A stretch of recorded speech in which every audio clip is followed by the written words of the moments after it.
murder, and obviously also women were given the right to education. And just before the break, we were talking about the female status within the family and how it had completely changed from sort of being seen as something as bad luck or a curse or bad omen.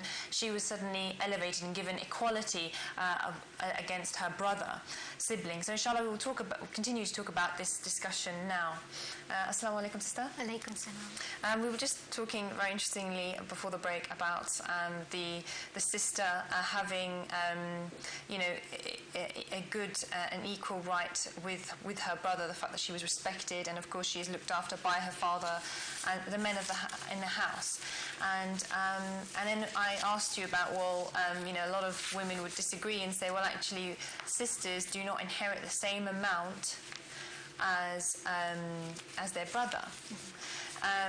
In terms of inheritance from their parents. And of course, we spoke about how, well, actually the man, whether it's the father or the husband or the brother, they are responsible for not just the financial, but just generally the whole sort of well-being of the women in their house. And this is why the female always inherits half the amount to the man. What I also wanted to talk about was obviously the financial rights that a woman has in Islam, because obviously Islam came along and gave women financial rights, which they didn't have before Islam came. And it is important for us to sort of emphasize and talk about the fact that in Islam, you spoke about before that women do have a right to seek employment, because obviously if they've become educated, then they can seek employment as long as it's not in a haram job or a haram environment or something that is compromising their Islamic beliefs. So what I think is important for us to talk about is the fact that if a woman does work in Islam, she's a Muslim, then she needs the permission obviously of her parents, her guardian. However, any money that she actually earns is actually her money, i.e. her parents, her father still has to pay for her basic needs, her living needs. Exactly. So even if she can pay for herself, it is obligatory on him. He cannot demand from the daughter and say, I think you should pay for your own food or your own lodging, or I think you should pay me rent now that you're living in my house. He can't do that. He could do that, I think, with his son, but he can't do that with his daughter. So, and also when she gets married, it's the same principle. The husband cannot, if he allows her to work, he, however, cannot demand money from her and say, you've got sort of £5,000 tucked away in a bank account. I think that can go towards a new car or something. He can't demand that. That is forbidden. If she voluntarily says, I've got this, and I think we should pay, then that's fine, and that's a reward and thawab on her account. However, it is, and she has the right also, I believe, to refuse and say, if he demands, then she can say, well actually no. So that's a huge thing. The fact that Islam is, the only religion that has actually given women the right to say and to refuse and say, no, I'm not going to give you any money, and there's no. You have no right to demand any money from me. And I think that's why, again, when we come back to inheritance, why women only inherit half the money, compared to their brother, is because of the fact that any money that they do inherit from their parents, they don't have to share it with their husbands whatsoever. And also, the husband cannot demand from them. But also, the women do not pay for their for the running of their family. It's obligatory on the man to do that. So therefore, this is why in Islam, a woman does inherit half, because in a way the money isn't so, perhaps one could say, needed as much by her, because the man, it's wajib on him, obligatory for him to pay for his wife and any children that he has. He has to, not just financially, but he has to be there, even upbringing of the children. Exactly. It's wajib on him. In Islam, a woman can turn around and say, I've just given birth to your child, I'm not going to look after the child. It's actually within her own rights to say that, and she can actually just refuse, and it's up to him to then find somebody else or a nanny or something. But of course, it's out of compassion, as we are women, that obviously we wouldn't let that happen, and we would obviously bring up the children. But again, and if we do that, we are rewarded abundantly in doing that. So I think, you know, when women say, but you don't have the same inheritance rights, it completely balances. And, you know, sometimes I think, of course there's equality, but sometimes I think women have a bit more than over men, because the fact that we don't have to pay or spend any money on the family. It's completely obligatory on the man. And of course, you know, we can, if we work, we have complete full right over our money. If we inherit anything from our parents, that is completely ours. Nobody can, you know, touch that or take any right on that. And I think that's very, very important thing for our viewers to understand, that, you know, obviously, but of course, and of course we don't have the responsibility to look after our children, and it's not obligatory to look after our husband. It's the other way around. So not only does he, you know, and also the wife has full rights on her husband's money. So that's another a huge right that a woman has, the fact that he goes out and earns the bread, and of course she can say, you know, I need money for new clothes, and he has to provide her. In fact, I think Islam is the only religion out of all the religions in the world today in which a woman can even ask for money or demand money for nursing her own child, which is quite amazing because if you compare other religions like Hinduism, Christianity, Buddhism, there are no such laws where a woman can actually demand money from a husband for doing things which are obviously in a way seemed as obligatory on her, but he cannot compel her to do things in the house, because if she does it from her own heart, out of love, that's something which is obviously greatly rewarded, but she cannot be forced or pressurized into doing anything because it's not obligatory on her. So when you compare Islam with other religions, then this myth that women are oppressed in Islam is just, you know, completely nullified, because the rights we have, nobody else does in any other religion. And when you say that she has to ask for consent going out of the house, or she has to seek permission from her guardian in order to step out of the house, that is not oppression. That is more like a mutual compatibility, in the sense that you're actually letting somebody know and you're respecting somebody's wishes and somebody's opinion on something that you are going to do. So that's not oppression, because that is quite important for a happy life, whether you're married or unmarried. And it just shows respect as well towards the other person, that you're actually asking that person for something when you can just do it on your own.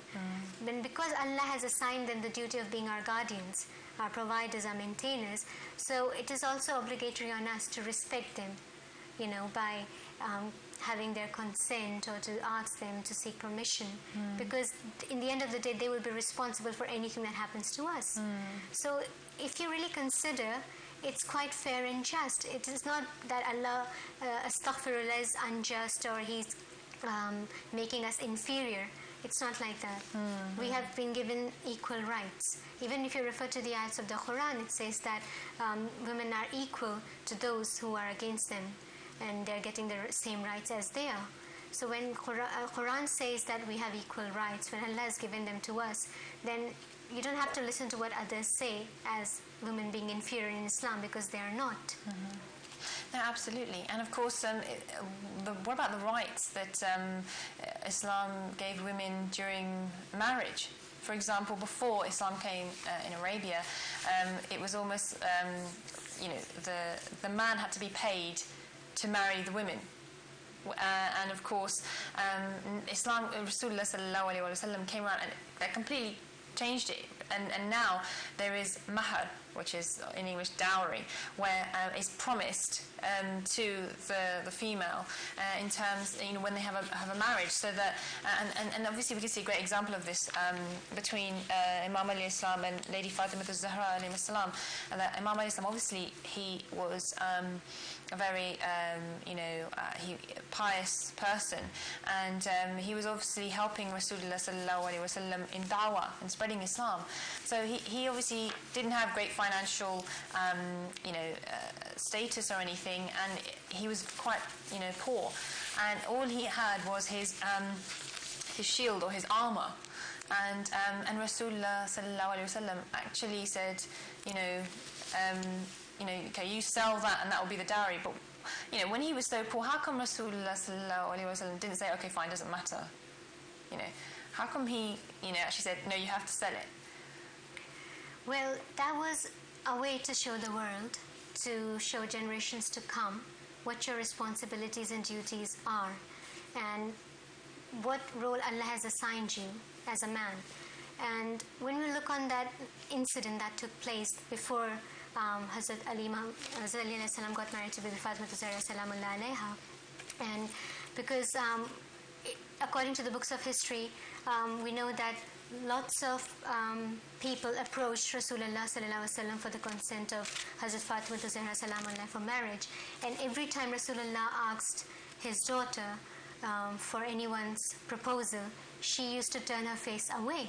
But when Hazrat Ali alayhi salam asked Rasulullah sallallahu alaihi wasallam, he of course asked his daughter for consent, because that was to show the world that you need your daughter's consent. You cannot force her to get married to somebody she doesn't want to. And at the same time, the daughter, she needs her father's consent to get married. She doesn't need the consent of her mother or brothers and sisters, but she needs the consent of her father or her guardian. So obviously she agreed to the marriage proposal. But before nikah, when the dowry was being fixed, Rasulullah sallallahu alaihi wasallam asked Imam Ali alayhi salam to for the meher, but because of his financial position at that time, he never used to keep any money for himself anyway. He used to give it out to people who were in need. So Rasulullah offered him options, that is there anything that you can sell in order to get some money. So he had his armor, and he thought, okay, I'll sell that. He couldn't sell his horse, because obviously it was the only means of transportation.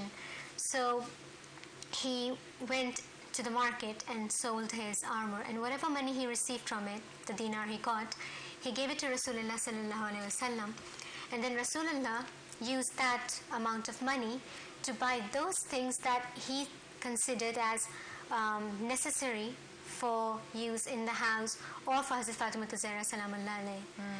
And this was to show the world that for somebody who's giving his daughter away, he doesn't have to actually give any worldly things with it, because when you're giving your daughter away, you're giving actually a part of you. And as Rasulullah used to say, that Fatima is a part of me. So that was supposed to show the world that when you're giving your daughter away, you don't actually have to give things like in Hinduism, it's the other way around. The girl's family has to give things.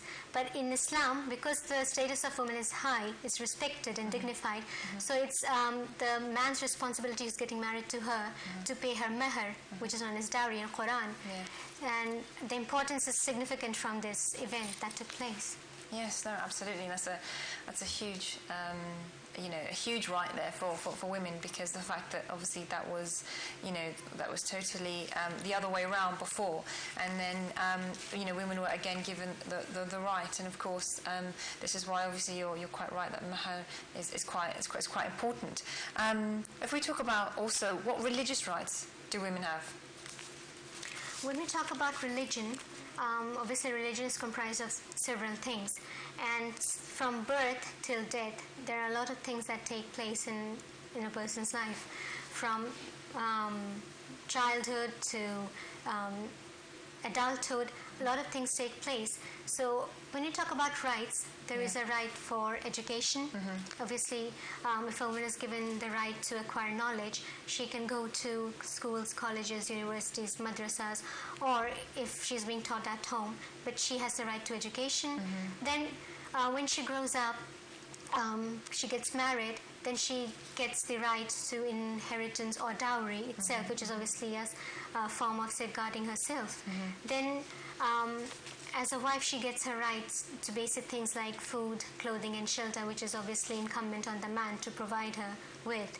And then when she becomes a mother, her status is elevated more, because as there is a hadith that paradise lies under the feet of the mother, and the status of a woman when she becomes a mother is so high that we have this incident when a man came to Rasulullah sallallahu alaihi wasallam and asked, who has more right over me, my mother or my father? And Rasulullah said thrice, your mother. and then father. So when you focus on these traditions and narrations of Rasulullah sallallahu alaihi wasallam or the holy imams, you feel so powerful and strong that Allah has blessed you with such dignified position, whether it's of a daughter or a sister or a mother or a wife. And when you see other religions and the way they treat their women, like in Hinduism, they are literally treated as slaves. You know, they have no say in anything, and there were certain rituals that used to take place, like if the husband died, the wife was also killed. She was burned alive with him. I mean, there were so many other things, like when she was in a state of ritual impurity or uncleanness, she was not allowed to go into the kitchen. But when you look at Islam, there are no such things. Okay. In fact, when you refer to the last sermon that was given after the farewell Hajj by Rasulullah sallallahu alaihi wasallam, he said that observe your duty to Allah in respect to the women and treat them well. And he referred to women as one of the important issues. So you can't deny the fact that they have been given respect and dignified position. They are not inferior to anyone else, and it is obligatory on a man to treat them well in all aspects, physically, mentally, emotionally, psychologically. And any form of abuse, whether it's emotional or physical, will not only lead that person to hell, because there is another tradition in which one of the companions of Rasulullah sallallahu alaihi wasallam passed away, and during his funeral, Rasulullah himself carried out his namaz-e-janaza, and he carried out the salat and the prayer, and he was there for the burial. So when he was crying, people asked him that, Rasulullah, why are you crying? This man who has just been buried is so lucky and fortunate that he was buried by your hands, and we are sure that he will go straight to Jannah, to paradise. So why are you crying? So the Prophet answered that the reason I'm crying is not because he was my companion and he's going to Jannah because I helped in the burial, but because of the fact that although he was pious and he was righteous and he was my companion, even then, despite of all this, he will go through the chastisement of the grave. Reason, he never looked after his wife. He did not treat her well. So because of this sin, all the good deeds that he has done has been washed away, and he will now suffer the chastisement of the grave. So when you look at these traditions, these incidents, you get to see that we have a position in the society as a respectable human being, and we have the right to good treatment and financial support, emotional support, and nobody can take this away from us, because this is something Allah has blessed us with. Yeah, absolutely. And what about the right to kind of voice your opinions or speak out? This is, a lot of people in Islam, within Islam and in Muslim culture, there is this sort of, some people say no, women shouldn't speak in public, women shouldn't, speak in a mixed gathering or something like that. That sometimes you hear some Muslims saying that, and then obviously, but then you see on the another scale, for example, I don't know, like in politics right now, the elections were last week. There are Muslim female political leaders, and so they are obviously voicing their opinions, and they are championing women's rights, etc. What does Islam sort of say in regards to that? First of all, when we go back to history, we get loads of examples in front of us, which proves that they are not forbidden from speaking out in public. When it comes to voting, Islam has given the woman to vote, and we've got the biggest example in front of us in Ghadir, Khum, where Rasulullah sallallahu alaihi wasallam openly announced as Imam Ali alayhi salam as being the master of all men. And when he said man kuntu mawla fi haza aliyun mawla, there were women present there as well, and they took the oath. So this is a great example, because if they were not allowed, then they would never be given the chance to take oath or give any kind of consent. Similarly, we've got other examples in front of us when you talk about public speaking. Khadijatul Kubra, she was a well-known woman. She was an eminent businesswoman, and people used to come to her for advice, for issues related to a field. Similarly, when we look at Hazrat Fatima Zahra Salamullah alayha, as I mentioned earlier on, that when she was snatched from her right of Fadak, the land of Fadak, by the caliphate of that time, she did not remain quiet. Instead, she went to him, she addressed them, people concerned, she raised her voice, and again, in future, we see that her own daughter, Hazrat Zainab Salamullah alayhi salam, after the event of Karbala, when she was taken to Damascus as a captive, she could have remained silent and oppressed, but she didn't. She gave amazing khutbah sermons in the court of Yazid to show the world her status and the status of her family, and to prove the innocence of her brother, and to prove who's guilty and who's not. Yeah. So if there was something forbidden, she would never do that, because after all, she is the member of the holy household, and she would never ever do anything which is forbidden or something which is disliked by the Prophet, peace be upon him, himself. So all these examples in front of us actually tell us how to behave in these kind of circumstances. But obviously there are certain conditions attached. You have to be in full hijab. It's not like you can go out in a public place to speak, or where there is a need to say something when you're not dressed up in an Islamic manner. You have to keep these things in consideration. Then obviously you have to lower down your gaze, guard your modesty, as the Quran says. So all these things are in front of us, and all the female members of the holy household are the best role models for us. Yes, absolutely. And, you know, like you said, that is a great example. But it's almost like they were saying that, you know, it is, you know, almost, you know, you must sort of, if somebody's being unjust to you or pressing you, it is like a must as a woman for you to sort of come out and, you know, voice your opinion and say, you know, this is, with obviously evidence, like Lady Fatima Zahra alayhi salam did, the fact that not only did she voice she stood up for her husband, Imam Ali alayhi salam, and she said, you know, you took away his right, and then she went for several days knocking on people's doors and houses with Imam Ali Islam and Imam Hassan and Imam Hussein Islam at night time every day for days, knocking on people's doors and saying, you know, you were there at Ghadirakum. Did you forget? Did you, you know, this is what my father said. You know, come support us. And this was Lady Fatima Zahra doing this. So obviously, you know, it's clear evidence there that women can, not just for their own rights, but for their own, you know, within their family, you know, they are there also, they're the backbone of their husband to support them through thick and thin, you know, and this is something another example of the event of Mubahala. You know, when Imam Ali and Rasulullah sallallahu alaihi wasallam were said, you bring your women, we bring ours, you bring your children, we bring ours, you bring your men and we bring ours. Now, Imam Ali could have asked Hazrat Fatima Zahra to remain at home and not to come out, but he didn't. He asked her to come along him, to support him and to be there. And you know the result, that they accepted, and the Christians of that time, they accepted the whole thing, and they actually converted literally, and they accepted Islam. So you can't deny the fact that the role of women in Islam is equal to men. I mean, they can't go to a battlefield or join the military, you know, or go for any of the jihads. But her jihad is to look after her children, her husband, the duties and responsibilities she's assigned as a wife. That's her jihad. And as somebody has said that the greatest jihad-e-akbar for a woman is after her marriage, because she gets so many responsibilities towards her children, towards her husband. So they both have been assigned roles, and they both get sawab for that.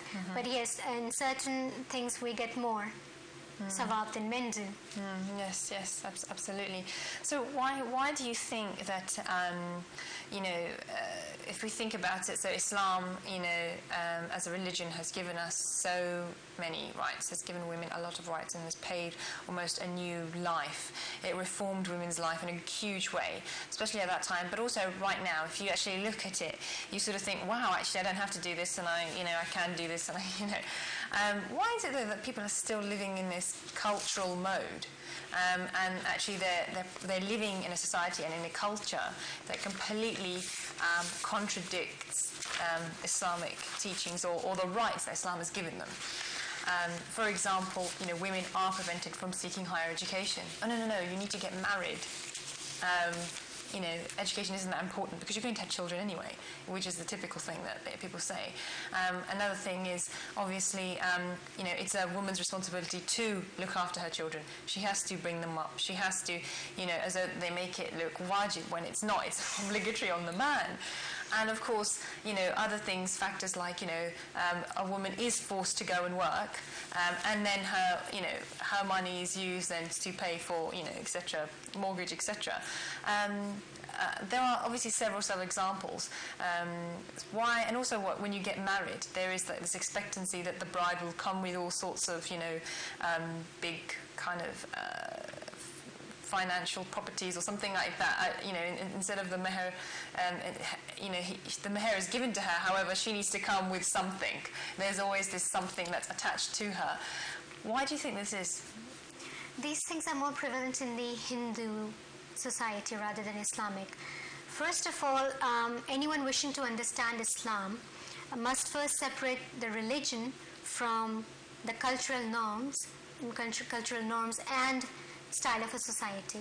Okay, the biggest problem is that people tend to confuse culture, traditions, and rituals with Islam. They both are entirely different. There are so many things that we do in our daily life which has absolutely nothing to do with religion.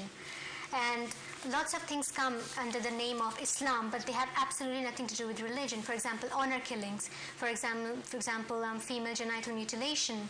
For example, getting married to the Quran in certain third world countries like in Sindh, it is commonly practiced in Pakistan.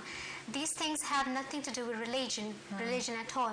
But because they have been adopted from other cultures like Christianity or Hindu culture, we have adopted it to such an extent that they have become literally a part of our faith, but it isn't.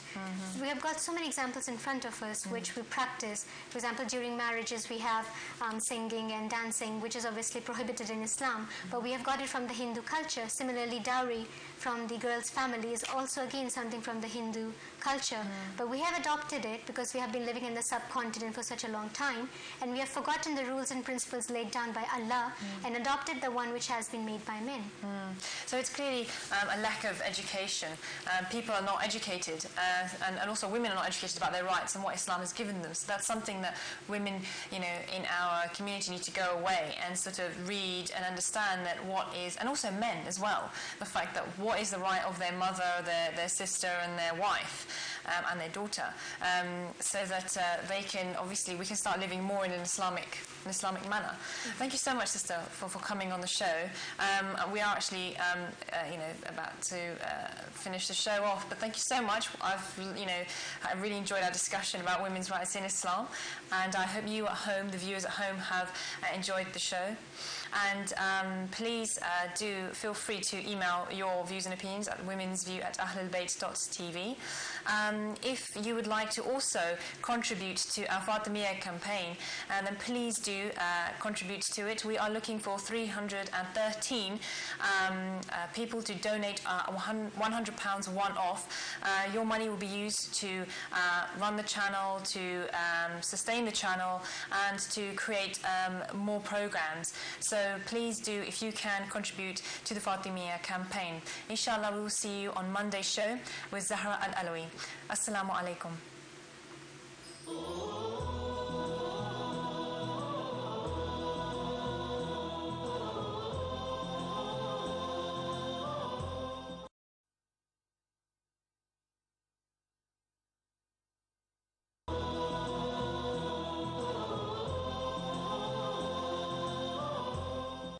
أعوذ بالله من الشيطان الرجيم. بسم الله الرحمن الرحيم. Assalamu alaikum, dear viewers, and welcome to Women's View on Ahlulbayt TV, a show offering a platform to discuss all issues relating to women in the light of Islam and the Ahlulbayt.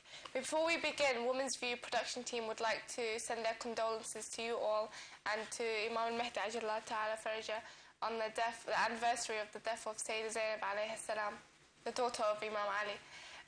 Today's topic is, well, before we go to our topic, I would like to remind viewers that you can call in. The number is on the screen. So if you would like to call in with your views or opinions or any questions you may have to our guest speaker, please do call in with the number on the screen. Alternatively, you can email at womensview@ahlulbayt.tv. That's womensview@ahlulbayt.tv. And I've got two emails that I'm going to read out later on in the show. Okay, today's topic is about culture, tradition and religion, and it's a really interesting debate because many times you find that culture overcomes religion. So today we're going to be speaking about that. Our guest speaker today is Sister Nazia Hussain. Assalamu alaikum. Wa alaikum assalam. Great to have you on the show. Thank you. Today's topic is very interesting because it's something that affects all of us, and many times people don't understand what's culture and what's religion, and the barrier is kind of blurry between the two. So how does culture in many cases contradict the teachings of the Ahlulbayt? Bismillahirrahmanirrahim.